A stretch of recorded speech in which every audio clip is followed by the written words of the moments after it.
No, you don't need the. I'm doing legend. He a legend. He a legend. He a legend. He a legend. He a legend. He a legend. He a legend. Welcome to the league. To the league. To the league. To the league. To the league of Item. Welcome to the league. To the league. To the league. To the league. To the league of Item. What's up, everybody? It's Pikel with League of Items, and in today's video we are going to talk about the LCK, and we're going to make the first LCK tier list on the channel for 2023. So the reason I wanted to do this is mostly because I Will Dominate made a video about this today, and I was watching the video and there were a couple things that stuck out from like his mentality for ranking different teams and how to look at different teams. One thing that he said, which was kind of surprising to me, was that this is going to be the best year for the LCK going into the year because the top teams are very good, or like there's more of a separation from the good teams to the weaker teams, more so than usual. But I think most people who watch the LCK have seen that there's a divide between the top five and the rest for the past couple of years, at least the last 4 or 5 splits, probably 5 or 6 splits, and the reason I think that happens is because the LCK is consistently strong, but still somehow underrated every year. And I think a lot of that has to do with the LPL and how people prefer to watch the LPL because in general it's more volatile and the games are a little bit faster paced. But that is really just kind of a trick. It looks better, but it's not a better style to win in general. And I think that people don't give the LCK enough credit for how talented their players are, especially on the top. The one thing that I will say about the LCK is that their teams are more willing to roster young players, unproven players, in the hope that they will, find a very good young player who they can use for the next, 3 or 4 years. And it's really the approach that we wish LCS teams would take more often. So there's that. The other thing that he focused on in the video was saying that T1 should have won Worlds and that they were so much better. Anybody who watched my, DRX T1 video before the finals, I got like almost 5,000 views, and I was kind of explaining why I thought DRX had a realistic chance of winning and how the perception of T1 being so much better really wasn't the reality. And it's funny because now going into next year, a lot of those players, all 4 of those players have changed teams, and yet they're bringing over like the perceived strength from their performances from last year. So I wonder how much their talent evaluation has changed for most people. He called DRX a miracle run, and it was a very good run, and it was somewhat unlikely. I don't think calling it a miracle run really gives them enough credit for how well they played. And I know he's probably just saying it to say it because it's like a kind of a thing. And then he's talked specifically about Zeus against Kingen, and those are the kinds of matchups that we're looking for because that's where the public perception was so much further from the reality. And that's why most people do think that Zeus dying to Kingen in lane was unfathomable, or that it shouldn't happen very often. But if you play that match 10 times, 50 times, 100 times, it's going to happen. So in this video, we're going to do the tier list. Make sure you check out the LCS tier list as well. These ratings are based off of a future global tier list that I'm going to do. So it is like F is no future, D is mid-table but not very competitive, C is competitive domestically, B is a potential winner for their region, which means that they're like an international qualifier. A are teams that I think will definitely qualify or most likely qualify for an international tournament, and have a chance to be competitive, but not necessarily with the upside of winning. And then the S tier teams are teams who I think have realistic chances of winning the World Championship.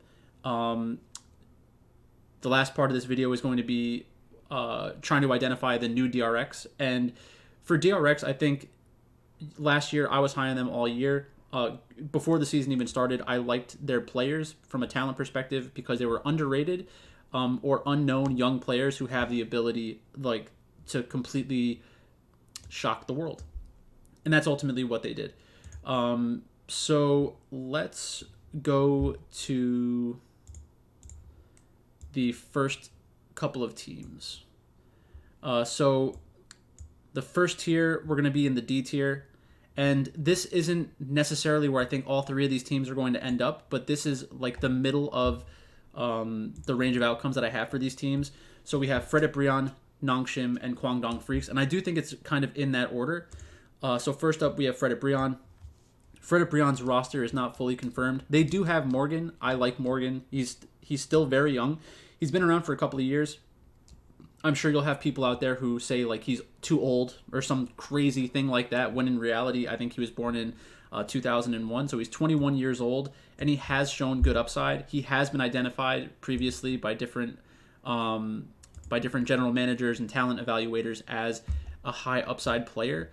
And I think we've seen some of that throughout his career. So I do like his upside in general. It is going to depend on who they bring in for the mid and jungle, because we don't know that yet. Or at least I don't know who that's going to be yet. So, could they be better than this? Sure, but until they're a full roster, it's incomplete. I'm going to leave them in 10th place. Then in 9th place, we have Nongshim. I'm going to guess it's Dan, Sylvie, Fiesta, Vital, and Peter. I think that this is one of the types of teams we see where they're trying to put some young players out there, not necessarily the highest pedigree players, but young players nonetheless, and that's a good thing to do because it is probably a little bit cheaper, and you also have the chance. It's basically trying to give yourself lottery tickets. Like one of these players could turn into the next, like Canyon or somebody of that level, which is really what you're looking for. Because if you don't have one of those players, you're not going to be competitive in the LCK. Kwangdong is by far the most interesting young team in this group of teams, and probably the most interesting young team in general. If 2 out of 3 of their young players hits, they could have a chance to be a team like DRX, but I don't expect it to happen. Bulldog is very young. Youngjae and Taeyun have both played on the LCK stage at one point or another, and they both have some pedigree for that reason. Like they've been on like decent rosters in the past through Challenger and through the LCK programs that they're associated with, respectively. And then we have Dudu. Dudu has been on bad teams, and I'm not sure about who the support is going to be or how good they are. So, Dudu has had problems in the past feeding on bad teams. Part of that is because when you're on a bad team, you're pressing and trying to force the issue, and you're willing to take more risky plays because it's unlikely your team is going to win anyways.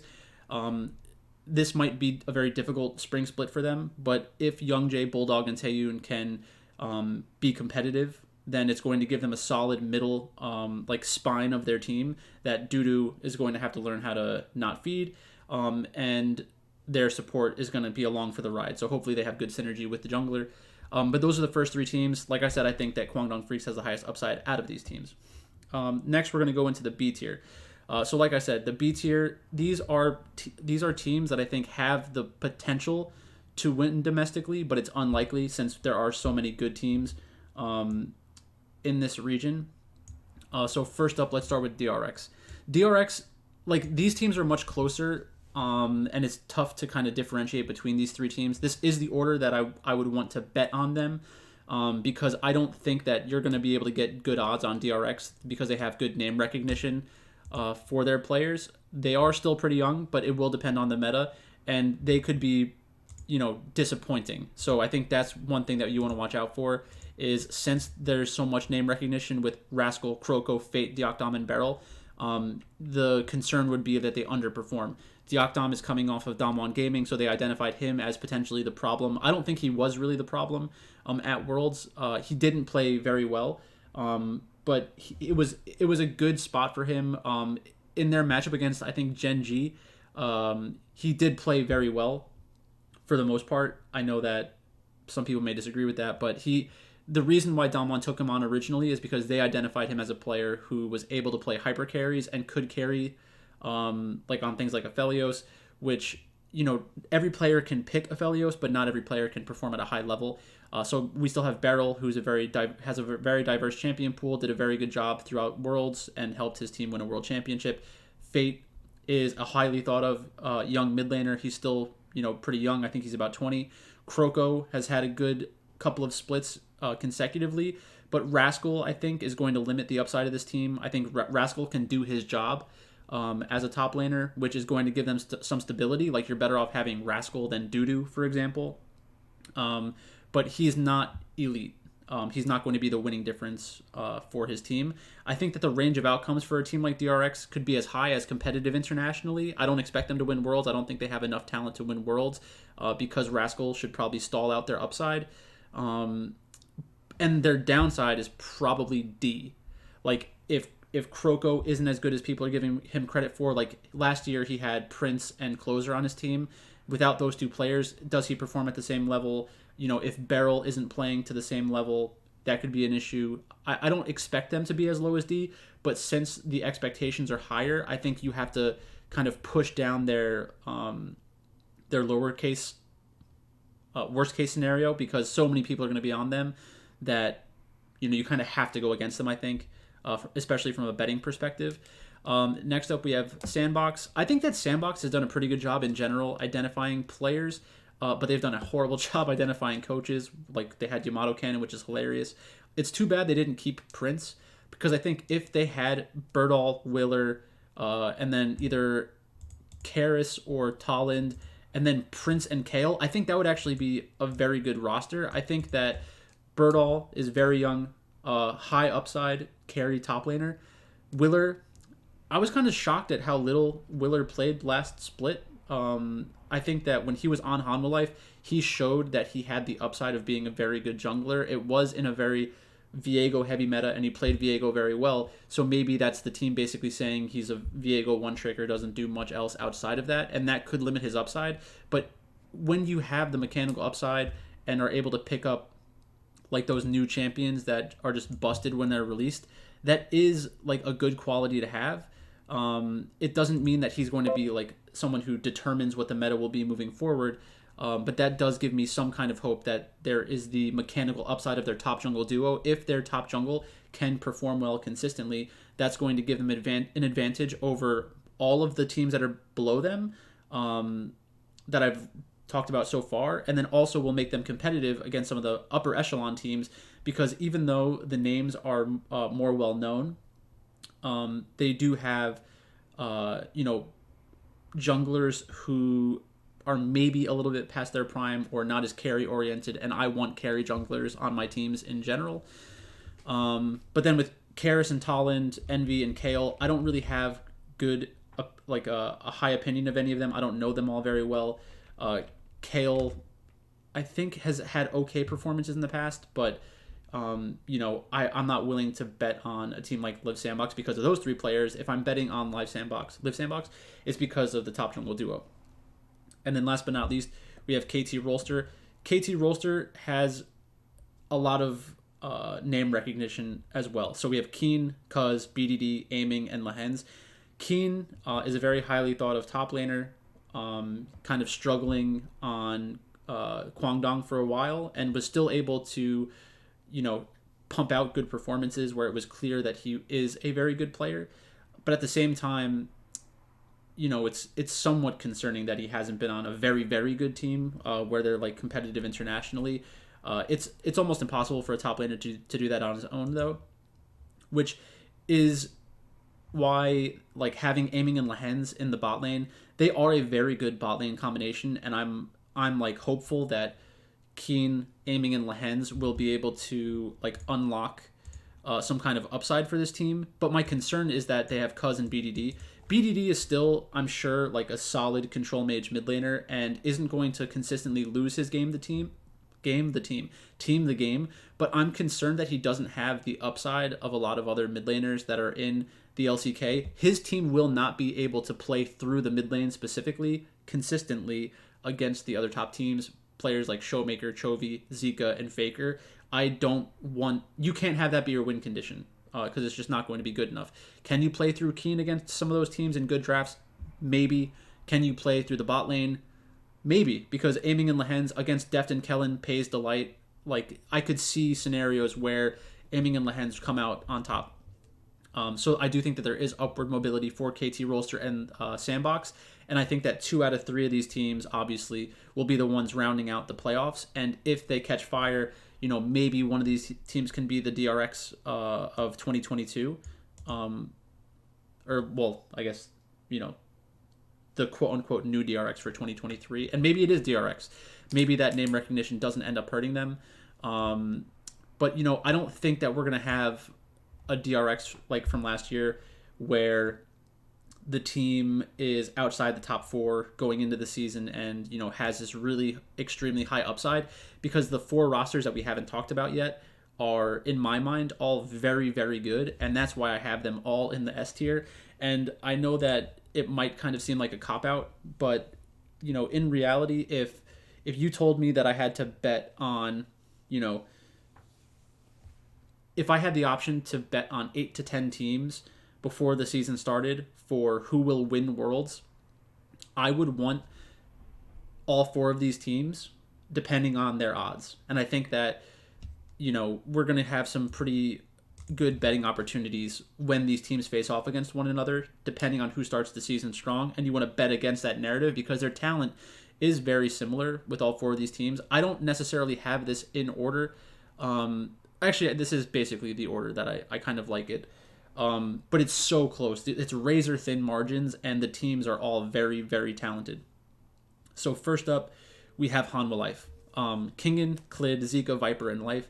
Kingen coming off of a great Worlds performance. I think that we're going to run into a situation where he might actually be overrated going into the year, which is funny because most people were talking trash about him, through summer, through playoffs, at Worlds, saying that he was going to get dominated by Zeus. But, Kingen is a good enough player where if you give him a good matchup, he can compete with the best top laners in the world. I just don't think that he is one of the best top laners in the world.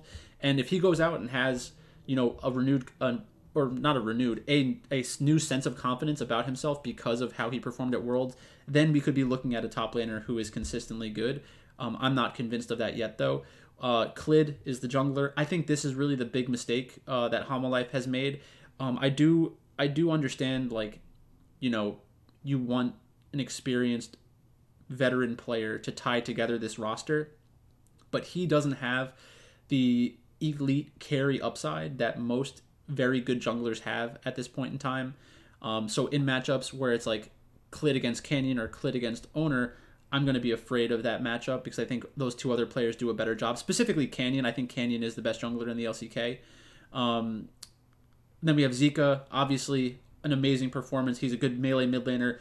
The problem here is that if we get into a control mage meta where it's only control mages that are good, it's going to be more difficult for Zika to express himself in the game. Meaning, yes, he might go even in lane, but is he going to completely dominate as often as he did at Worlds? Is he going to have these huge highlight plays? Maybe not as often. So that is a concern for me. I do still think he has elite upside. I've been high on Zika for the past 2.5 years, ever since Coma had him in China. That tells you a lot about a player. The fact that someone like Coma identified him as a mid laner that he would want on his team when he's coached Faker in the past. So that's a huge thing for me. Viper coming back to the LCK, one of the best 80 carries in the world when it's a hyper carry meta. So, players like Viper and Ruler, if you have one of those players and Jinx or Aphelios is the most important champion in the meta, then you have a ceiling that a lot of other teams just don't have. And then last is Life. It's funny because I play a lot of DFS, so Never Life is something that a lot of people who play League of Legends DFS have kind of gotten to that point because Life is just not very good for DraftKings scoring. But he's a good player in general. But he's not going to be the difference maker for this team. So if this team is successful, it's going to come down to Zika and Viper carrying most games while Kingen plays weak side top lane as well as he did last year, and then Klid kind of glues the team together. My fear is that if it's a jungle carry meta, then Hanwha Life is going to consistently be drafting from a disadvantage. So that's my one concern for them. Next up, we have Gen.G. Gen.G last year was overrated by most people for not overrated in the sense of they were a bad team instead of a good team. It's just people thought that they were the best team in the world by a lot at different points because of their very strong summer split. and like their playoffs and performing well at Worlds. But I think that we've seen some of the limitations of that team, and now Ruler is gone. So Ruler and Lehens are both gone. Doran is a good but not great top laner. He's a very consistent top laner. He's in the same mold as like Rascal. I think that they're both very similar. Doran has had more success, I think, consistently, but they're pretty similar players at the end of the day.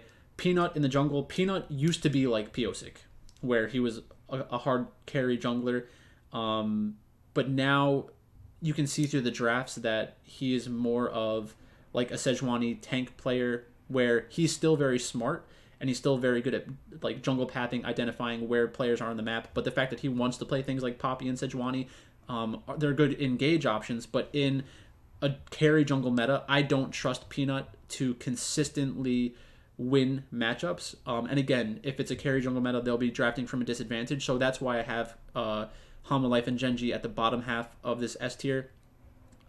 Is mostly because of the jungle perspective. Then we have Chovy. Chovy is still one of the best mid laners in the world. A lot of people blame him for not being able to do more on the international stage. But, it's kind of undeniable how good he is. And he's not the limiting factor for his team. It's just people have such high expectations that whenever his team doesn't win the world championship, it's his fault and it's choky. Then we have Pays, who is a new young AD carry. There's a lot of hype around him. I don't know anything about him. And then Delight is an okay support, but he's been on bad teams in the past. So I think it was always Henna and Delight on Fred at Brion. So that's a little scary for me. I think that in general, when your team is winning and competitive, it's a lot easier for the support to play well.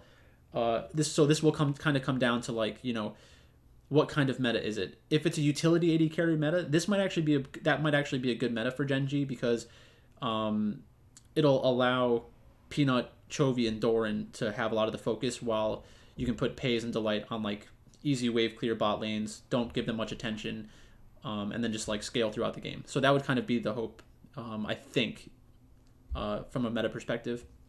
And then I'm going to switch T1 and Dom1 Gaming. I think we should talk about T1 first. So obviously T1 is one of the most talented teams in the world. My fear is that they're overrated at this point, not because I think that any of their players are bad, but because everyone thinks that like Zeus is the best top laner, Gumayusi is a great AD carry, Keria is the best support in the world. I do agree that Keria is the best support in the world. I think that Zeus, I think that his level of talent is still a very good top laner worldwide, but he is not the quote-unquote best top laner by a lot. So, at Worlds, Zeus and 369 were consistently talked about as the best top laners, and nobody else was even close. But, obviously it was close enough where someone like Kingen can come in and win a series. He didn't win it on his own, but, he more than held his own in the top lane, which was surprising to a lot of people. Owner is a good, maybe even very good jungler, but he's not a great jungler. He is not the real difference maker for this team. I think Faker has not been given enough credit for how his consistency bleeds out into the other parts of the team, where they're all kind of starting with an advantage because they have Faker on their team still. He's still like one of the best control mage players in the world. He always has a champion for every situation. I don't think that he is a limiting factor on T1 yet. Maybe we get to that point a year or two from now, but we're not there yet. Still, in my opinion, the greatest player of all time, although he isn't the best player on his team anymore. Gumayusi and Keria, I think that Gumayusi is not being exposed, but I don't fully understand who Gumayusi is as an AD carry player. I get like that T1 likes utility AD carries in general, and we saw like playing Caitlyn and stuff like that at the World Championship, and supposedly like Kate Lux was a very good combination because it's dominant in the laning phase. But I don't want my teams to play that style. I like hard carry AD carries more because it's an easier win condition to play around. Like if the other team drafts a utility AD carry, pick the hyper carry side, and then just try to survive the laning phase by bringing additional resources in the form of players to the lane. I think that's the better way to play League of Legends. So that does concern me. T1 just kind of consistently upsets me with drafting and stuff like that. And then last but not least, we have Damwon. And I think that Damwon, if they're not considered the first or second best team in the LCK going into the season, they're the team that I will want to bet on. I think that in their matchup against Gen G, they maybe unlucky is not the right word, but I feel like they kind of deserved more. They played really well in that series, and it was a very kind of coin flippy situation. So let me just make sure. Let me make sure I'm not saying that wrong. I'm like 99% sure. But that's kind of what happens with a team like Damwon Gaming. They're so good. Like Nuguri and Diokdom have left the team. I think that going from Nuguri to Kana, a lot of people probably think that's a downgrade.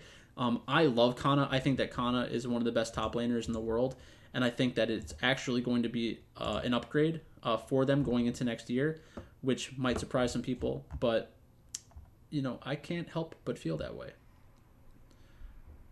All right, I can't get that. So yeah, like I said, I think that if you're looking at it from a positional perspective, I think that you have one of the 3 best top laners in the LCK. I think that Kana struggled a little bit last year because his team was garbage, but he can't do anything about that. It's tough to be a top laner on a bad team. In the jungle, you have Canyon. I think that Canyon is one of the best, if not the best, and he probably is the best jungler in the LCK. I think that he is the best carry jungler in the LCK at this point. Showmaker, incredibly strong mid laner. There's really not much more to say than that. I think, he is the only player who can play Twisted Fate, and I'm okay with it because he is the best at that style of League of Legends where he's sacrificing his own lane and like helping out other players on his team, and he still has the extremely high hyper carry upside of like champions like Kassadin, where he can just completely go insane. His mechanics are very good, and that kind of carry upside is one of the reasons why Zika was able to do so well at the World Championship, and I think Showmaker can do something similar. Less melee intensive, but still, a hyper carry. The hyper carry potential is there nonetheless. Then we have Deft and Kellen, and this is the one thing that actually might be the limiting factor. Like, Deft is obviously good enough to win a World Championship. He just did, but I think that if we get into a Jinx Aphelios meta, I'm going to be kind of limiting my expectations for Damwon. In those metas, he will kind of get pushed towards like Ezreal, and that's not a good situation in general, in my opinion. We don't know what the best AD carriers are going to be in the future. We don't know what item builds are going to be the best in the future, but we can kind of understand what the players are capable of doing in the different styles of metas that we have. And for the most part, for AD carries, it's really a hyper carry meta where it's going to be pretty straightforward in the early game. Then you have teams starting to group up around dragons and rift heralds, and then these fights break out where if the team with a hyper carry on it wins that fight, they're most likely going to win the game. And that's my preferred style of League of Legends. So that's basically it. I think that these 4 teams do have legitimate World Championship upside. They all do have question marks, which is kind of funny because Dom was saying that he thinks that this might be the best LCK that we've ever had. When I kind of think that it's possible that that's true, and there are very good teams from the LCK. Like there's if you told me that Kwangdong or DRX, Live Sandbox, or KT Rolster ended up being very good somehow, like I could kind of see it. It's a little unlikely, and maybe this is the kind of year where we see some of the older talent on those top 4 teams kind of pull back a little bit. And by older, I mean like still they're 22, 23, 24 years old, which is one of the reasons why the LCK has been so strong, is because when a very good player is found, they can play at a very high level for 5, 6, 7, 8, 9 years, because it's all about your talent level, and your mechanics aren't going to fall off a cliff. in general in League of Legends. And if it does happen where it looks like their mechanics have fallen off the cliff, there's probably other problems that are happening with that player or team. So in the D tier, just to recap, these teams, I think their best case scenario, I think that their average outcome is being mid-level domestic, but they all have the potential of coming in last place. In the B tier, I think all these teams have the potential to win the league and qualify for an international tournament. And that's kind of goes without saying because like two of these teams will make the playoffs, and if one of these players kind of surprises in terms of how good they are, like if Keen, Aiming, and Lehens are all super good, if Birdall and Willer turn it on for a split, or if the name recognition from DRX ends up like holding some credibility, then we'll be surprised a little bit, but not too surprised. That's why I think they belong in the B tier. Like if you threw one of those teams in the LCS or the LCK, I think it'd be or the LCS or the LEC, I think it'd be pretty competitive, and probably one of the top teams. And then we have the four juggernauts basically: Damwon, T1, Genji, and Hanwha Life, all very good teams. I think that Damwon and T1 are probably the two I feel the best about. Hanwha Life, Clid scares me, and then Genji, losing Ruler could be a huge problem. But that's basically it. So, I wanted to get this video out there to make sure people know where I'm at going into the next season. I'll make a video like this for the LPL and the LEC once all the teams are kind of locked in. And then I'll have another video where it's my global tier list. I'm going to take a look at like some of the hype videos that have been going out. And things like that. But that's basically it. Thanks for watching, and I'll talk to you later.